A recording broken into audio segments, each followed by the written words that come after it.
মই বাবা লোকনাথ আলয়ত বসবাস কৰোঁ।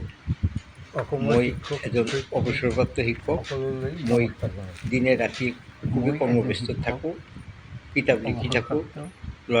ছাত্ৰ ছাত্ৰীৰ বাবে মোৰ বহুতো পাঠ্যপুথি অসমত বৰ্তমান চলি আছে স্কুলবিলাকত।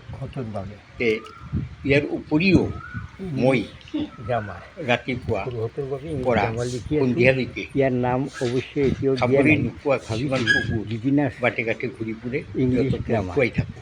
এই থ'ম সেয়ে মোৰ ঘৰৰ সন্মুখতে মই কিছুমান কুকুৰ আহি জমা লাগে। কিতাপখন মই ছপা হোৱাৰ সিহঁতক পিছত আপোনালোকৰ মনোভূত নিজে হয়নে নহয়, তত্বাৱধানত যদি হয় সিহঁতক ছাত্ৰ ছাত্ৰী খুৱাই থাকোঁ।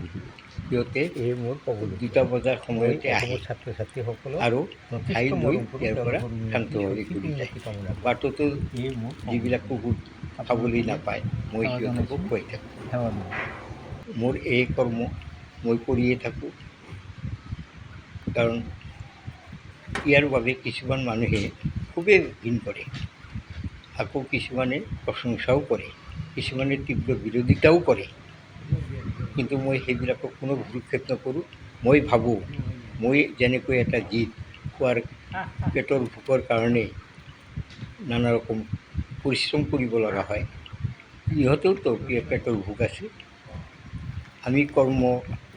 আমাৰ কৰ্ম ক্ষমতা আছে, আমি কৰ্ম কৰি থাকোঁ, উপাৰ্জন কৰিব পাৰোঁ, কিন্তু ইহঁতে একোৱেই নোৱাৰে।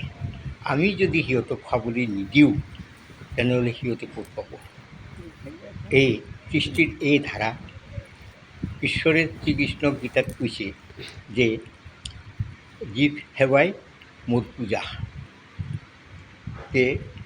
জীৱক যদি আমি যদি সেৱা নকৰোঁ তেখেতৰ পূজাৰো কোনো প্ৰশ্ন নুঠে। সেইমতে মই এইবিলাক অনুভৱ কৰিয়ে মই ইহঁতক খুৱাই থাকোঁ। ৰাতিপুৱা 9 বজাৰ পৰা মই বঙাইগাঁৱৰ পাগলাস্থানলৈ যাওঁ। বাটে বাটে বহুতো কুকুৰ দেখিবলৈ পোৱা যায়, সিহঁতে মোৰ কাৰণে ৰৈ থাকি মই সিহঁতক খুৱাওঁ। ইয়াৰ উপৰিও বঙাইগাঁও কলেজৰ সন্মুখত 30-40টামান পাৰ এনেই ফুৰি থাকে। মই সিহঁতক মাকৈ, চাউল এইবিলাক প্ৰতিদিনেই খুৱাই থাকোঁ। সিহঁতক খোৱাৰ কাৰণে মই প্ৰতিদিনে পাগলাস্থানলৈ গৈ থাকোঁ। আৰু মোৰ ঘৰৰ সন্মুখতো কিছুমান কুকুৰ আহে। মই সন্ধিয়া 9 বজালৈকে যিমানবোৰ আহে সিহঁতক সদায় খুৱাইয়ে থাকোঁ। মই বাহিৰতে বহি থাকোঁ, কিতাপ লিখি থাকোঁ, আৰু দেখা সময়ত যদি পাওঁ যে কুকুৰ আহিছে মই দাউৰি যাই সিহঁতক আগে খুৱাই দিওঁ।